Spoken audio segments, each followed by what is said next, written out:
First, tell us a bit about AFEX and what it does.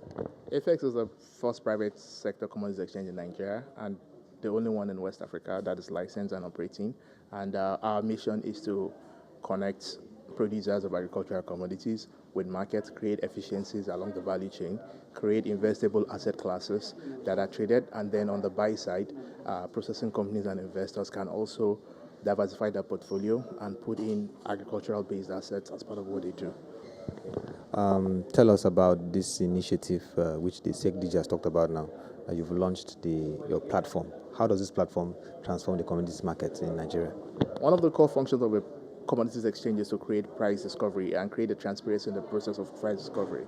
Now, if you look at the history of exchanges, it started from a very open outcry where people, the old exchanges, both stock and commodities, compete, bid, auctions, and the likes. Now, currently what the world is now and going forward is an electronic platform. So if you look at speed of transactions, even when you go into the futures and other derivatives, you find out that you can't have an open outcry system that works. So what our investors have done is to invest in a world-class platform that enables you to trade and solve the market challenges of today, which is how can you buy and sell both securities as well as physical commodities, but also one that is robust enough to be able to drive our Pan-African vision and also look at multiple asset classes. So we have launched the NASDAQ OMX platform in Nigeria.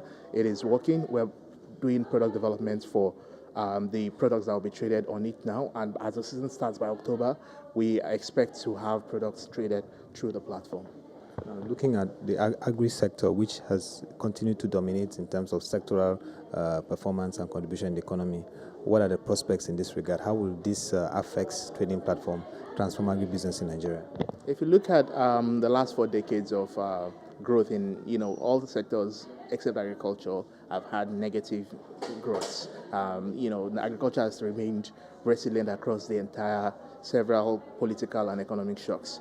Even at the current recession which the country is getting out of, you find that agriculture has remained strong and has outshined all other sectors. Now, it may not be the most highest growing sector or largest, but it plays a very critical role, and it also helps you diversify your risk because of the resilience it has. And one of the reasons for that is the fragmentation that we enjoy here.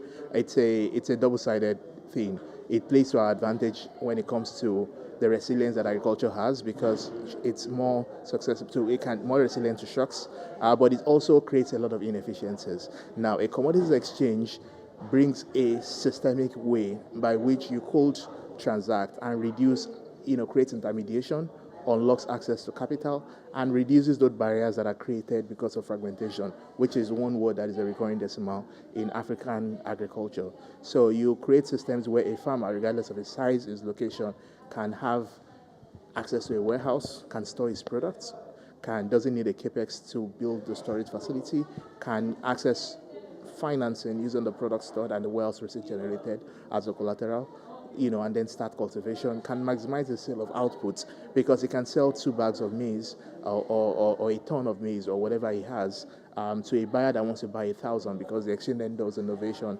and margin of the transactions. So I think it's absolutely critical, which is the vision why government of Nigeria had and work with our investors to set up the platform here. It's fully private sector owned and managed, but we work very closely and in partnership with with several ministries and departments of government.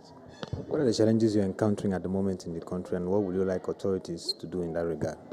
So one of the key things, a lot of progress has been done in terms of access to capital for financing, readiness of the commercial banks to unlock and lend to agricultural-based assets. You had a Nigerian incentive-based risk-sharing Institute of Agricultural Lending, NICEL, which is a central bank-owned entity that provides the risk lending to agriculture and provides credit guarantees, even provides credit rebates when farmers pay early, so incentivize good behavior on both the supply and demand side of credit.